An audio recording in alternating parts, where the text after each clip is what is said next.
A little bit through the DMP so that you can start to get a feel for it to come to life. So the reason behind the data management platform, as Martin illustrated, is that most marketers don't have one place where they can look at a synchronized view of all of their prospective customers and their existing customers and look at all of the information that you have about those individuals. A recent Forrester report said 82% of marketers don't have that synchronized view of their customers. And the reason behind that is both marketing, any marketing apps, and digital advertising tends to run in isolation. So you have your audience data for a display campaign, you have your audience data for a search campaign, and even your audience data for an email campaign, but none of it is joined up.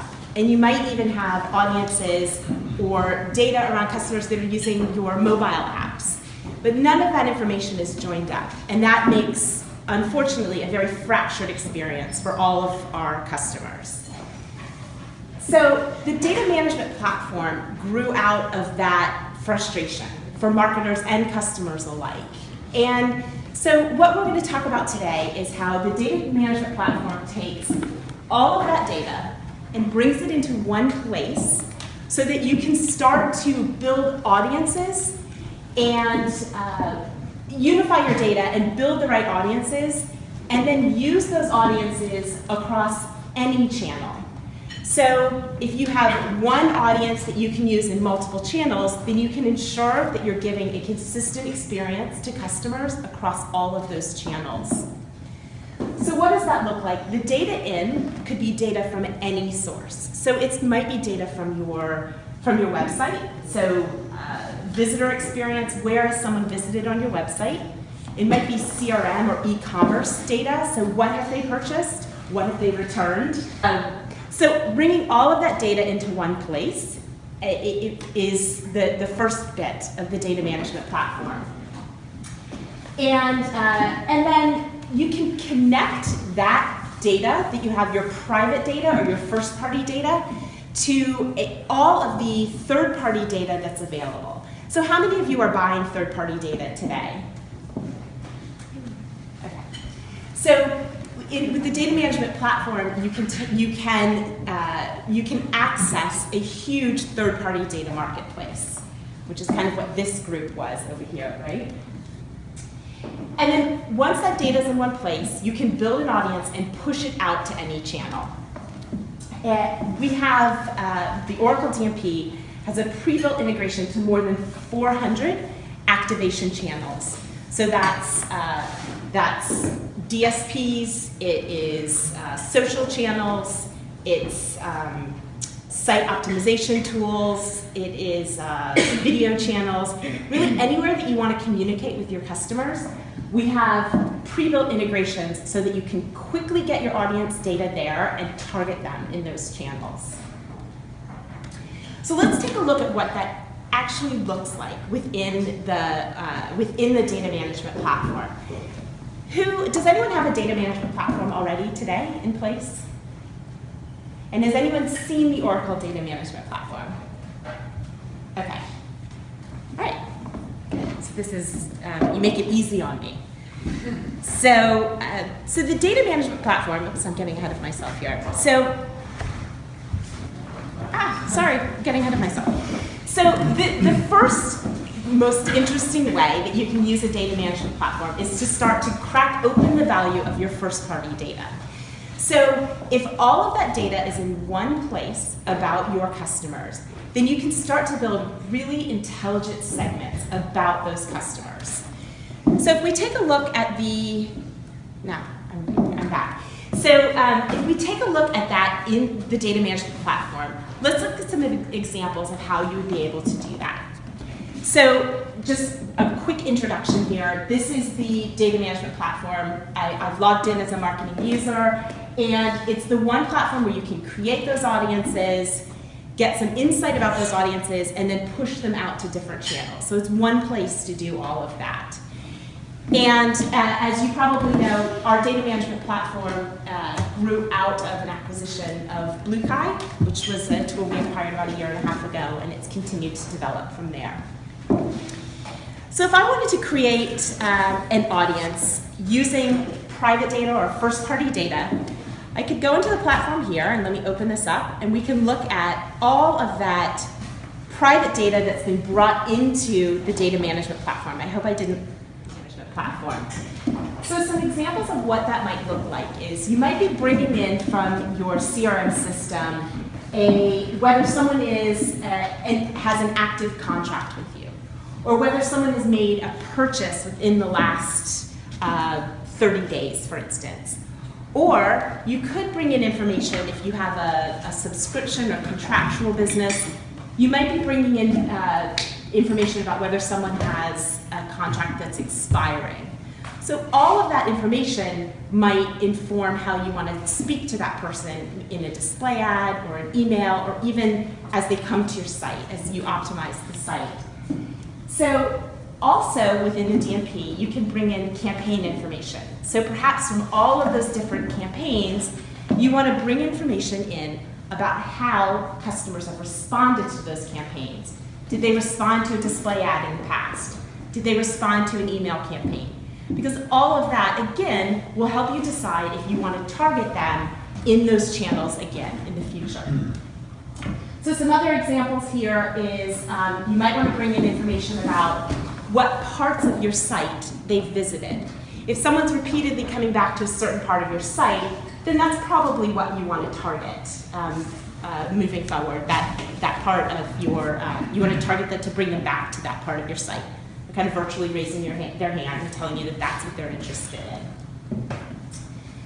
So to create an audience within the DMP, very simply, you can start to, you can select the data category that you want to target, and then you can build out the audience with just ands, ors, and you can also do exclusions. So Martin talked a little bit about how if you have, sorry Eric, we're really picking on you, but if you do have, if you know that someone who has 3 service requests in the last 90 days or has done 3 returns, that you probably are not making any money off of those customers, you can use that as exclusion criteria so they're not included in the audience that you want to target. So the way all of this information is classified, or this taxonomy, is built out as part of the implementation that takes place for the Oracle DMP. So we have a team of data scientists that build out this taxonomy that would be bespoke for your organization. So every organization is going to use that data differently. So these data scientists will build out that taxonomy so that it reflects the way that you want to do marketing. Okay, so let me pop through these screenshots.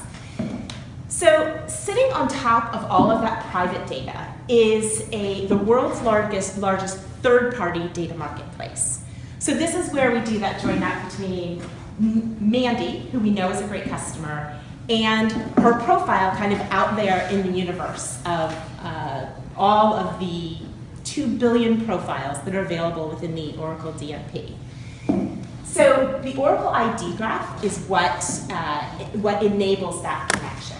So the Oracle ID graph is a way to connect all of the identities that you have across the web. You have social identities, you have an identity as someone that's using a mobile device, you are visiting lots of different sites, and you probably have IDs on lots of different sites. Each ad network has a different ID for you.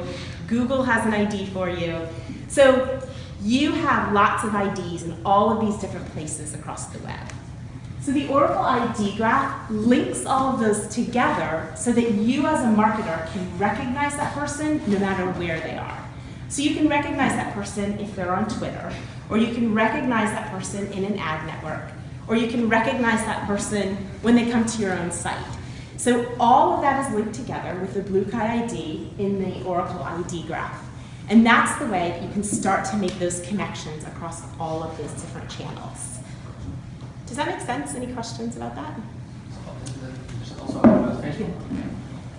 It does include Facebook. So as you probably know, if anyone's doing Facebook marketing, it's a bit of a moving target. So Facebook kind of changes those rules quite often. It does include Facebook, so you can do targeting with Facebook today.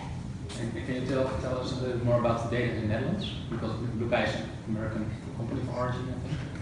A lot of data, but how big is it in the Netherlands? So we have 2 billion profiles globally. And that has grown, it's doubled in the last 18 months, and almost all of that growth has been outside of the US. So we have a team within Oracle who's actively working on adding to that profile data outside of the US. I think I'm going to defer to you about how much is available in the Netherlands. I don't know that exact number, I apologize. Do you know that? Well, what you see now is that more and more companies also from outside of the Netherlands are collecting profile data from the Netherlands. So we are now building up, I think we have now a few million profiles in the Netherlands built, and you see more companies collecting that data because it's an interesting market here in the Netherlands as well. So it's building up.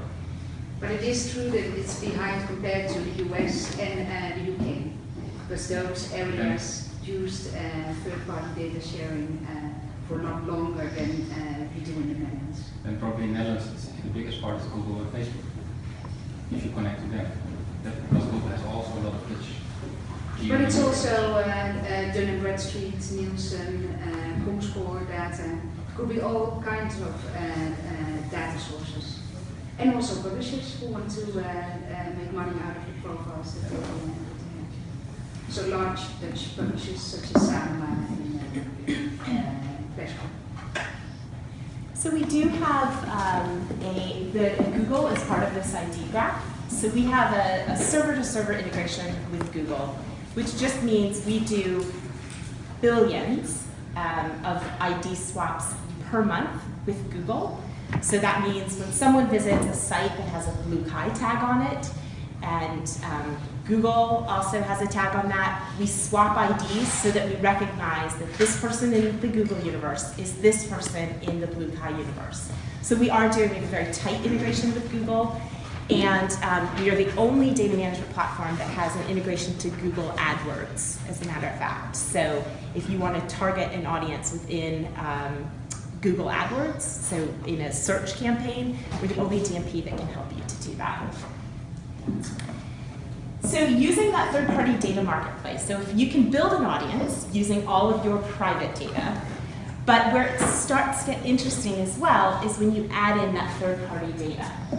So the third-party data is, as we've said, it's 2 billion profiles, and it's 40,000 data categories. So those 40,000 data categories include everything from demographic information, male, female, age, what type of device someone is using as they're traversing the web. But it also has information around what profiles or individuals are in market for. So in market, are they looking for travel? If they're looking for travel, are they looking for a one-week trip to Greece or a weekend trip to London, for instance? So that kind of detailed information is available in that third-party data marketplace. So if you think about taking an audience of your known customers and then overlaying it with all of this third-party data, you can start to get a really interesting picture of who your best customers are. And as Martin said, you can look for people that look like your best customers, like Mandy. You can look for the Mandy lookalikes out there in the universe of people you don't know yet. It's just a matter of time before I impale myself on this. So that third-party data marketplace is also gives you immediate